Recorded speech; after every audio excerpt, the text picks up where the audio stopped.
บ้านพัฒนานาคามจัดกิจกรรมทำบุญใส่บาตรสามัคคีเฉลิมฉลองวันปล่อยปลาและอนุรักษ์สัตว์น้ำสัตว์ป่าแห่งชาติครบรอบ29 ปีในตอนเช้าของวันที่9 กรกฎาคม 2026 องค์การพุทธศาสนาสัมพันธ์ลาวเมืองสนะสมบูรณ์ร่วมกับของการแนวรักษาศาสตร์เมืองและองค์การปกครองบ้านพัฒนานาคาม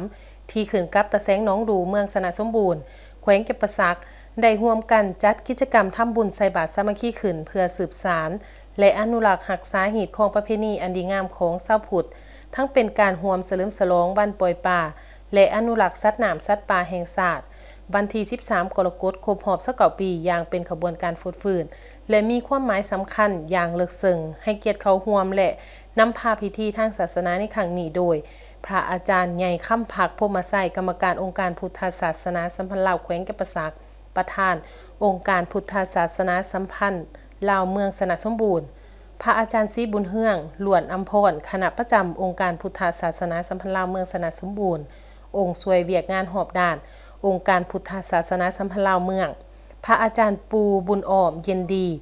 ห้องประธานองค์การพุทธศาสนาสัมพันธ์ลาวเขตสงคีรีโดยมีการนำผักหลัดของแขวงจำปาสักและเมืองสนะสมบูรณ์พร้อมด้วยองค์การปกครองบ้านเฒ่าแก่แนวโฮมและพ่อแม่ประชาชนตลอดฮอดชาวพุทธศาสนิกชนภายในบ้านนาคามและบ้านอ้อมขางเข้าร่วมอย่างหลวงหลายในพิธีพ่อแม่ประชาชนและแขกผู้มีเกียรติได้ร่วมกันไหว้พระรับศีลรับฟังธรรมเทศนาจากนั้นก็ได้ร่วมกันตักบาตรหยาดน้ำถวายเครื่องไสยทานต่างๆแด่พระสงฆ์สามเณรเพื่อความเป็นสิริมงคลอุทิศส่วนบุญกุศลให้แก่บรรพบุรุษและเจ้ากรรมนายเวรโอกาสนี้พระอาจารย์ใหญ่ค่ำพักพรหมไสยได้มีคำโอวาทกล่าวถึงจุดประสงค์ของการจัดกิจกรรมในครั้งนี้ว่ากิจกรรมทำบุญใส่บาตรสามัคคีนี้บ่เพียงแต่เป็นการสืบทอดปกปักรักษาหีด12ของ14และวัฒนธรรมอันดีงามของศาสตร์ลาวให้ยืนยงเท่านั้นแต่ยังเป็นการเต่าโฮมความสามัคคีเสื่อมความผูกพันและร่วมจิตร่วมใจของประชาชนให้เป็นปึกแผ่นแน่นหนานอกจากนี้ยังเป็นการปลูกจิตสำนึกให้ทุกคน